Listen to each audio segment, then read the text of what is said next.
सोचने वाली बात है। क्या आज के ऑफिस पॉलिटिक्स और पावर गेम्स को समझने के लिए कोई 2000 साल पुराना ब्लूप्रिंट काम आ सकता है? बिल्कुल आ सकता है। आज हम प्राचीन भारत के सोशल स्ट्रक्चर से मॉडर्न लीडरशिप के लिए कुछ बहुत ही दिलचस्प सबक निकालेंगे। तो चलिए शुरू करते हैं। सवाल थोड़ा अजीब लग सकता है ना, लेकिन यही आज की हमारी पूरी चर्चा का सेंटर पॉइंट है। हम ये देखेंगे कि कैसे सदियों पुरानी सामाजिक संरचनाएं आज भी अनजाने में कॉर्पोरेट दुनिया में दोहराई जा रही हैं। और हाँ, ये जानना किसी भी लीडर के लिए गेम चेंजर हो सकता है। तो किसी भी कंपनी की तरह प्राचीन भारतीय समाज का भी एक फॉर्मल मतलब ऑन पेपर स्ट्रक्चर था और एक इनफॉर्मल यानी असलियत वाला।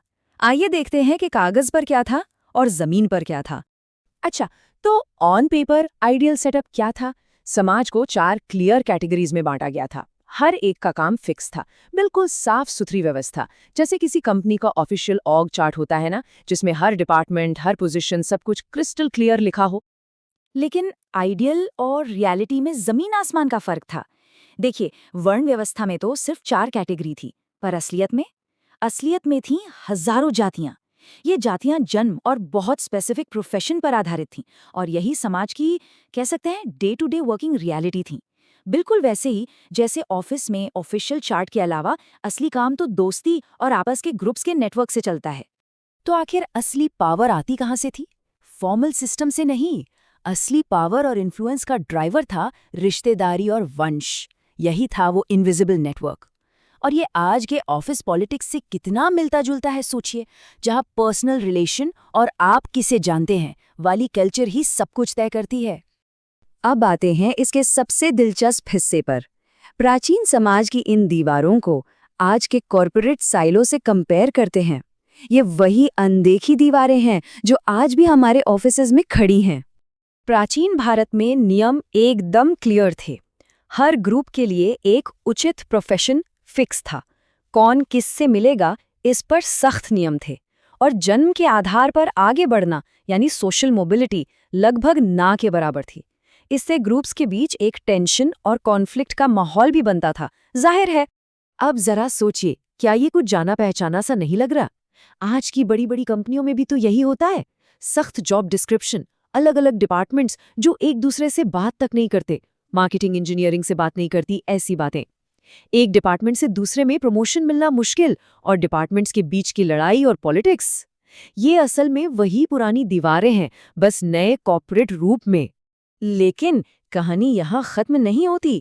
एक बहुत जरूरी बात, सिस्टम कितना भी रिजिड क्यों ना हो, उसमें हमेशा एक्सेप्शन होते थे।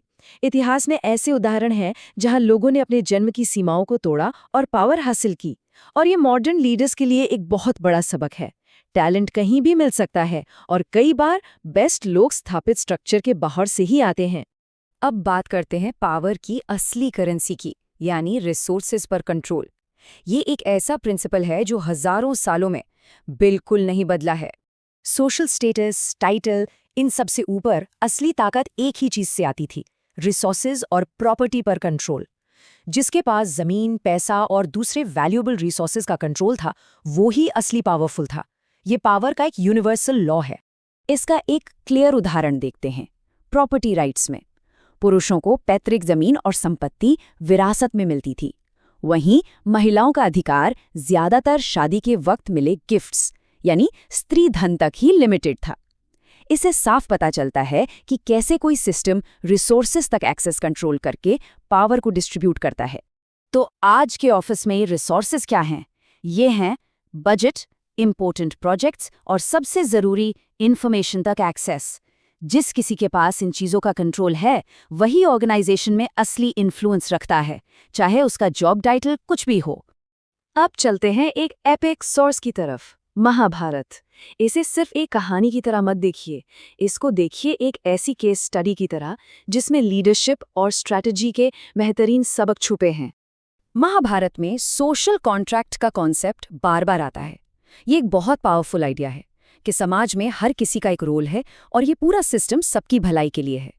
आज के लीडर्स भी तो यही करते हैं ना।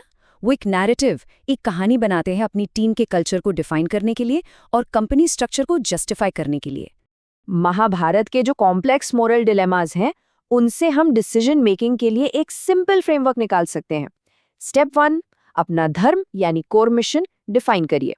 स्टेप 2, अपनी रिश्तेदारी यानी सभी जरूरी लोगों और स्टेक होल्डर्स को असेस करिए। और स्टेप 3, अपने डिसीजन के लॉन्ग टर्म कॉन्सिक्वेंसेस को कैलकुलेट करिए। ये किसी भी एग्जीक्यूटिव के लिए एक कमाल का स्ट्रेटेजिक टूल है। तो हमने इतिहास से काफी कुछ सीखा।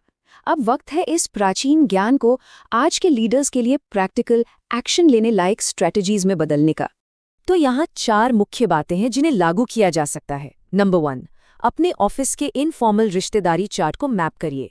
पहचानिए कि असली इन्फ्लुएंस किसके पास है। नंबर 2, ऑडिट करिए कि रिसोर्सेज यानी बजट, इंफॉर्मेशन, प्रोजेक्ट्स के असली गेटकीपर कौन है। नंबर 3, साइलोस को तोड़िए। लोगों को उनके रिजिड रोल से बाहर निकलकर कंट्रीब्यूट करने का मौका दीजिए। और नंबर 4, अपनी टीम के सोशल कॉन्ट्रैक्ट को यानी उसके कल्चर की कहानी को समझिए और उसे सही दिशा दीजिए।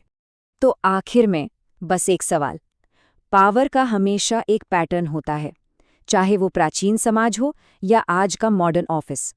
सवाल ये है कि क्या इस पैटर्न को सही ढंग से पढ़ा जा रहा है? शायद इस नए हिस्टोरिकल नज़रिए से देखने पर वो पैटर्न नजर आएंगे जो अब तक दिखाई नहीं दिए।